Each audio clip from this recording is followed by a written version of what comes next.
What's up, guys? Rob Cheek here, aka the Nerdy Athlete. But you guys already knew that. I'm back at you again. Past 2 weeks, I've been kind of ghost. I've been studying for my finals. I got my last one December 9th, so pray for me out there. I really need it, and I really appreciate it. But starting December 9th, like I said, I'm gonna start getting some daily content out there. Various stuff from football, movies, video games, all that good stuff, leaks and news. So if you haven't subscribed to me already, go ahead and do so. So you don't want to miss any of my good quality content. But anyways, I digress. But today we're going to get into my favorite football week of the college football season, known as Rivalry Week. What's not to love about this? You got two teams, mostly in-state rivalries, battling for state dominance. You have some teams battling to even make it be bowl eligible. You have some teams that actually have games this week that have conference implications and even national implications to make the playoff or not. Stuff like that. After last week, we had Oregon losing Saturday night to Arizona State with old Herm Edwards and them Sun Devils. Couldn't believe it. They tried to make a late comeback, couldn't do it. So they're pretty much out the playoff picture, I'd assume. I'm sure Utah fans and Utah players were pretty mad about that because they needed Oregon to be having that one loss to go into the conference championship game. The winner could obviously go to the playoff, but that opened the door up for good old Alabama, man. It's crazy how they just stick around like a sore thumb. They never go away. But they're still in it. Oklahoma's back in it now, and there's a couple teams that still got a chance. I mean, even Georgia's still in it. If they end up beating LSU, that's going to be a good game, I think. Georgia's defense is pretty good, but it's neither here nor there. I've just been fortunate. It's been a bittersweet week right here because it's the last week of the regular season. So if your team out there is not having a great year, so this is probably their last game of the year, and you have to wait till next year to watch your favorite team play. Luckily for me, I've been fortunate. I'm a Clemson Tiger, tried and true. I bleed orange, and I've been lucky the past 5 years that my team has, went to the conference championship and also made the playoffs. So about to make another year right here. So let's do it, and let's get into these games. All right, let's get into these games. Starting on Thursday, look at my notes. We got Ole Miss, which is 4-7. Playing at Mississippi State, which is 5-6. Mississippi State's a 2.5-point favorite. Looking to get bowl eligible today. There's going to be a couple teams on here that's going to be looking to get bowl eligible. They are a 2.5-point favorite, like I said. I'm going to go with Mississippi State Bulldogs. This one, they've showed inklings of a good offense and pretty good defense along the way. So I think it all comes together for them. They beat their rival Ole Miss. Now we go over to Friday at noon. We have pretty much the ACC playoff game in itself. The winner of this is going to be the sacrificial lamb to play Clemson in the ACC championship game December 7th. We got Virginia Tech 8-3. They're on a tear. They've won I forgot if it's either 4 or 5 games straight, maybe even 6. I'm not 100% sure, but they're playing at Virginia, which is also 8-3. These are probably the two and three best teams in the ACC, I'd say. Wake Forest was doing pretty good, but they've kind of fell off since then. Their receivers were hurt and couldn't play. But Virginia's a 3-point underdog to Virginia Tech, and I think VT's gonna get another one here, and they're gonna beat Virginia for the 7th straight year, or maybe it's even more than that. I know they've won 7 straight in a row. They might have even won around 10 in a row, but I'm going with the old Hokies here. They're gonna play Clemson. I think they might give Clemson a good run in the ACC championship, but at least the first half will be pretty competitive, and after that it'll probably be all Clemson. Then we go to the next game at noon on Friday. We have Texas Tech, which is 4-7, playing at Texas. It's 6-5. Texas has really been a big letdown this year. Everybody been talking about how good Texas is going to be at the beginning of the year. They had a close game against LSU, and that just goes to show you how bad LSU's defense is. I mean, that game was like a one-score game, and I know it was like the second or third week in the season, but I mean, come on. LSU's defense they're just not there, man. Their offense is banging, though. Joe Burrows and their receivers, and even Clyde Edwards-Helaire, whatever his name is, that joker can run, son. He can run like a little bowling ball, just boo, boo, boo, boo, knock people down. But, I'm going to go with Texas Tech to upset Texas, man. Texas say we're back. Yeah, we're back to being terrible. I mean, it's funny because they have such good talent. They have had good recruiting classes over and over again. They just cannot make anything of it. I don't understand. But I'm going with horns down today. No disrespect to them, even though I just did that. It was just a little fun. I like to see people do that. It makes them mad. But, I mean, it's all fun and game, man. It's just football, dude. Just come on. Some people cry and want kill themselves over football. It's just football. Dude's always next year. Just calm down, look at the bright side of life, and just move on to next year. But now we're going to go to 2:30 p.m. on Friday. We have number 17 Iowa, which is 8-3, playing at Nebraska, which is 5-6. Nebraska's another one of the teams that's been a letdown. Everybody's talking about how good Nebraska's going to be. They're going to be competitors in the Big Ten. Obviously, that didn't play out, but they have a chance to go bowl eligible this week. They're a 5-point underdog to Iowa. I don't think Nebraska's got what it takes to beat Iowa. Iowa's just they're not a great team, but they're definitely not bad. They're just a solid team all the way around. They just do what they need to do, get the job done. They're not flashy. They're kind of like an SEC, old-style SEC classic type of team. They just pound the ball and they throw every once in a while and play action pass. But, I think Iowa gets the job done, and they moved to 9-3 on the season. The next game at 2:30 on Friday would be Missouri at Arkansas. Arkansas is 2-9. Missouri's 5-6. Missouri's trying to get bowl eligible under Kelly Bryant, transfer from Clemson. They lost last week. I don't really understand how they lost, but they ended up getting beat. I think it was Tennessee beat them. But Tennessee has came a long way this season, man. They went from being probably one of the worst in the SEC to being probably the 4th or 5th best team in the SEC, honestly, behind Alabama, Auburn, LSU, Georgia. And Florida's better than them, obviously, but Tennessee has definitely turned around, man. Jared Guantanamo or whatever, Guantaro, whatever the heck his name is, man. That boy, he's worked hard. He got his job taken. The other guy got hurt. He came back in. He did his thing since then, man. He ain't looked back. He's been balling. And Tennessee, they're the real deal this year, man. They turned it around. They went from being trash to being pretty dang good. But in this game, I'm gonna have to go with Arkansas.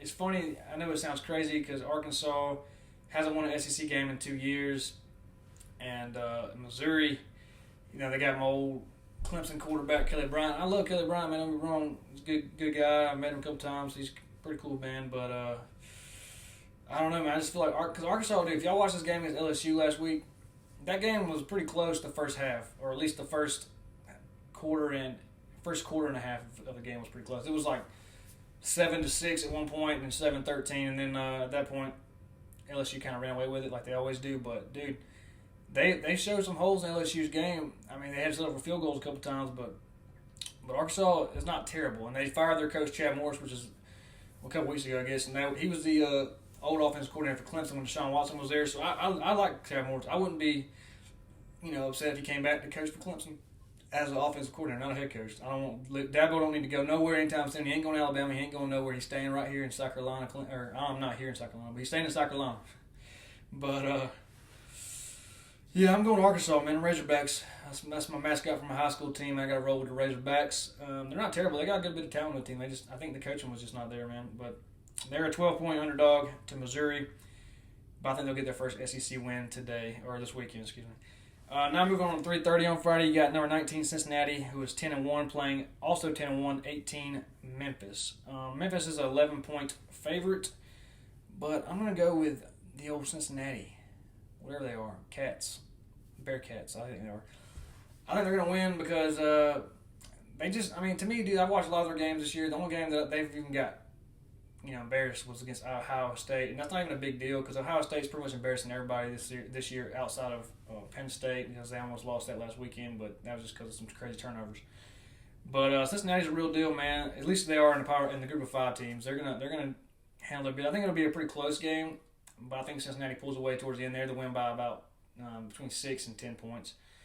Now we're going to Friday at 4:00. We got Washington State 6-5 versus the Washington Huskies, or 6-5 also. And then it's kind of funny. It's 6-5, 6-5, and then Washington's favored by 6.5. So I don't know if you're betting money, you're a betting man, go bet 6.5, or bet that number because it looks like it's gonna work out. I think Washington will cover the spread of almost 7 points, and the Fighting Jacob Easons will win the game.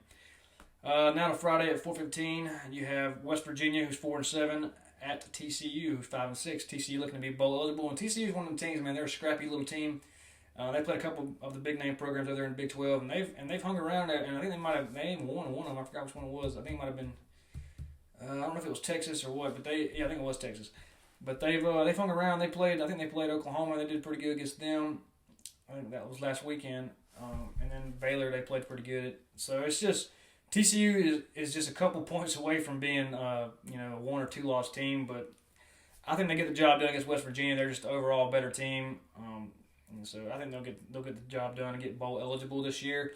Now move on to Friday at 8 p.m. You got the battle of the Florida group of 5 teams. You got USF, who offensive coordinator is my old coach of Iowa State, Coach Bell. He played quarterback for Florida back in the day. They're 4-7. He's not really doing too great, but it's his first year, so I think he'll turn it around next year. Him and old Charlie Strong. They're playing at UCF, which we all know the big bad UCF, but they're 8-3. They're having a pretty good year. They're not having the UCF year, according to the past couple of years, and they went undefeated, and then they went undefeated until they lost to LSU. But UCF is a 24.5-point favorite this game. I think USF will be a lot better next year, but this year I don't think they can contend with the likes of UCF. They're just too good. They have good recruiting classes, and they're just premier group of 5 teams. Sorry, I keep wanting to say Power 5. But all right, let's move on to the Saturday games. All right, move on to Saturday. We got Saturday at noon. We have the first game I'm gonna go over is number 2 Ohio State at 11-0 playing at 13 Michigan, which is 9-2.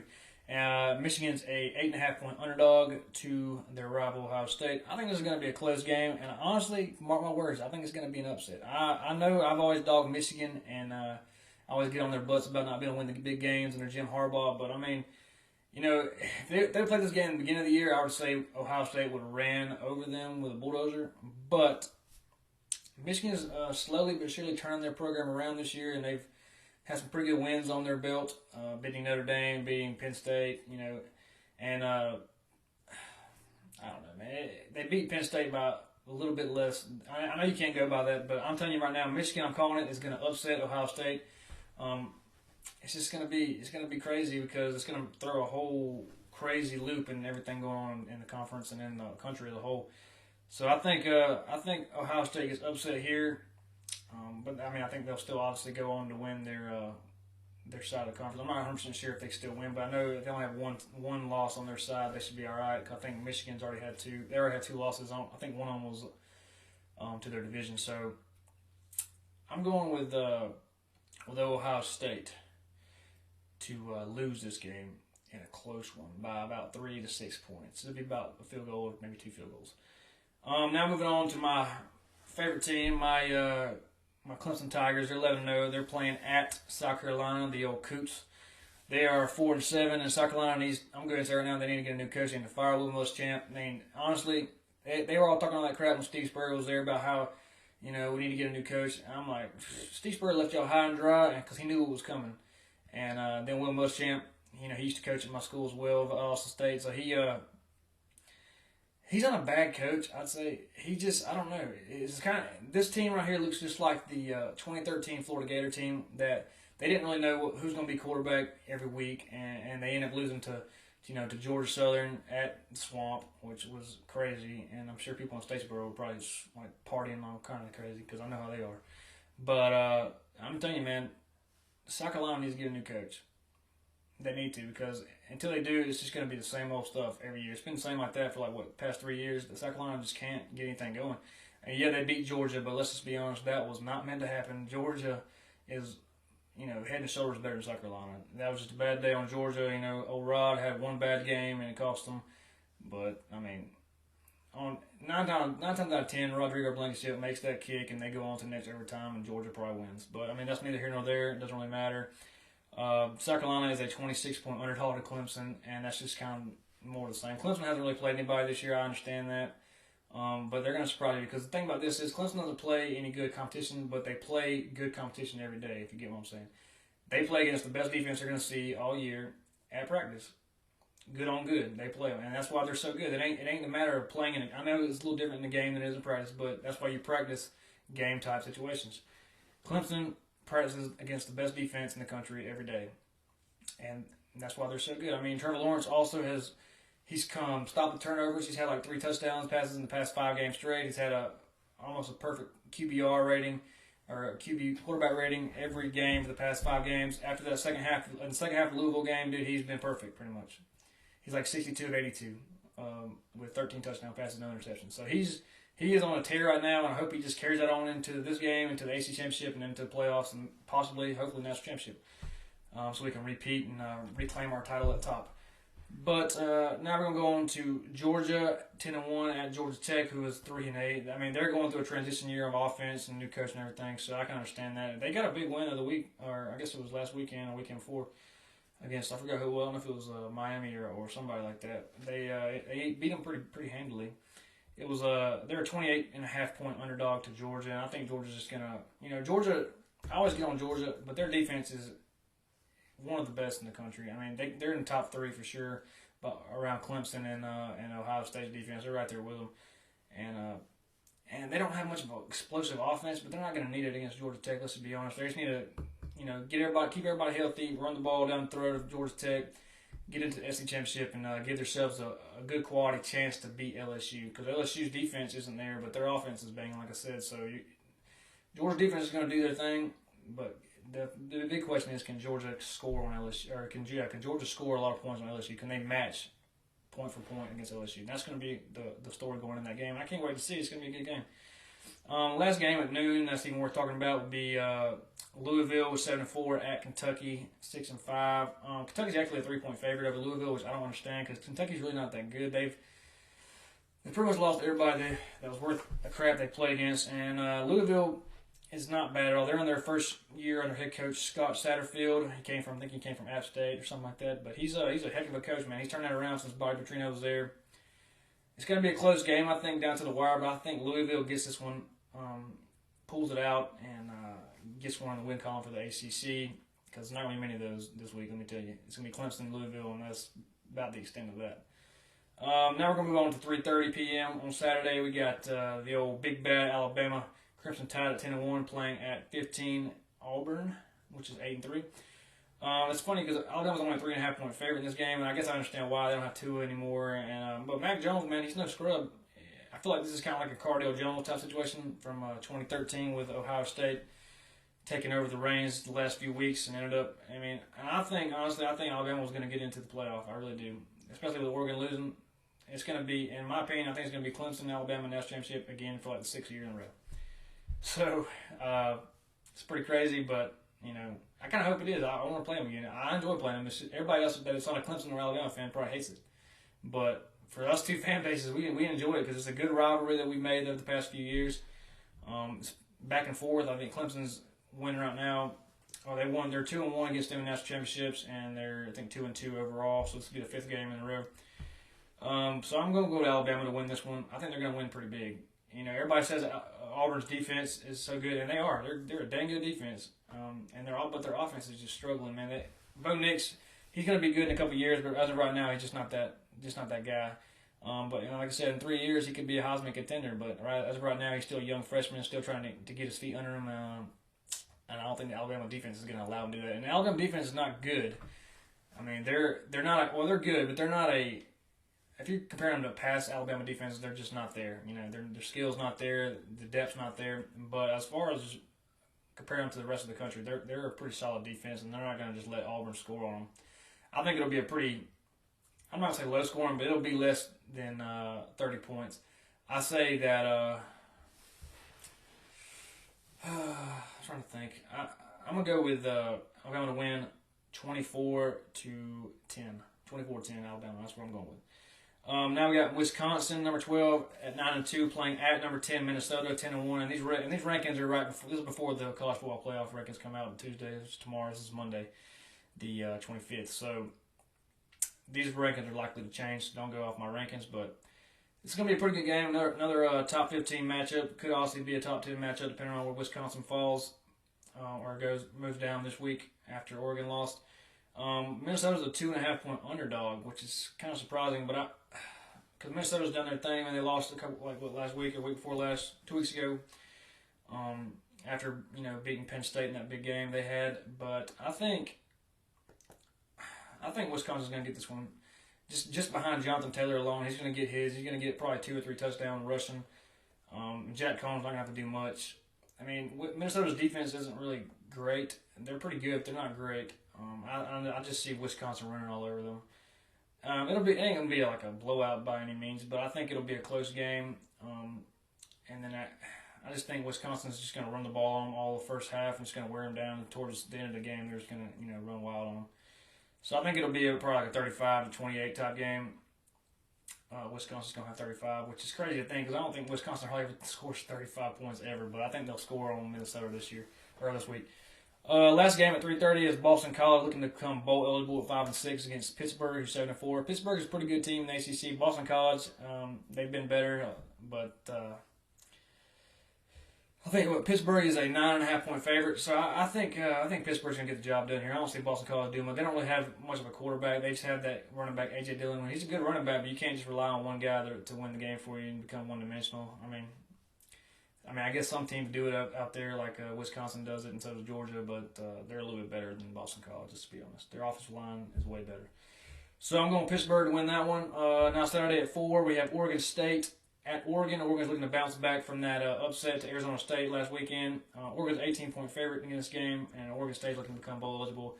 I don't think Oregon's going to lose this game 2 weeks in a row, so they're going to win this one, and they're going to put out the old fire that is the upset, and everybody's talking about it and all that stuff. Blowing out of proportion. I mean, their playoff chances are pretty much done at this point. I think I saw where they have a less than 1% chance to make the playoffs, even if they do beat Utah in that championship game. But they're not going to lose to Oregon State, let's just be honest.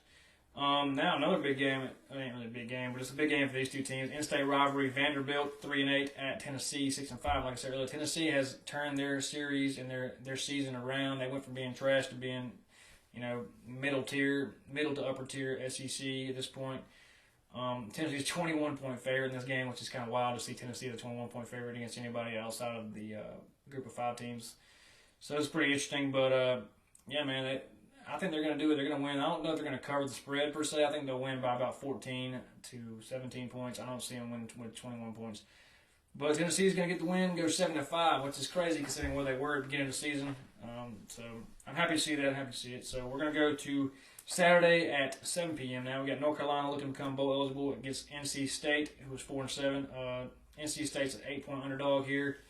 That sounds about right. I mean, North Carolina's not a great team, but they're not bad. And everybody thinks just because of their record they're 5-6. But look, all their losses have been with 5 points or less. 5 points or less. Even against Clemson, 5 points or less decided their season pretty much.